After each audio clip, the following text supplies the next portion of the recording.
தமிழ் நெஞ்சங்கள் அனைவருக்கும் வணக்கம். வெல்கம் டு ஆரா. பழங்காலத்தில் இருந்த திருமணங்களை பற்றி இப்போ பார்க்க போகிறோம். பழங்கால திருமணங்களில் 8 வகை திருமணங்கள் நடத்தப்பட்டிருக்கு.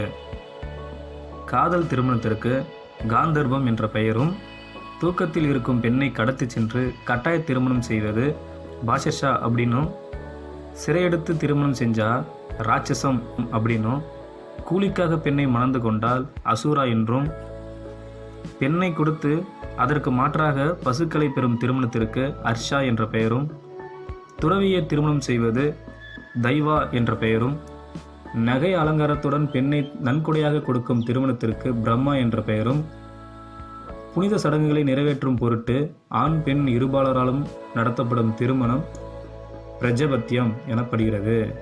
இப்படி 8 வகை திருமணங்கள் பழங்காலத்தில் நடந்திருக்கு. இந்த வீடியோ பார்த்ததுக்கு ரொம்ப நன்றி. இந்த தகவல் உங்களுக்கு பிடிச்சிருக்குன்னு நம்புகிறேன்.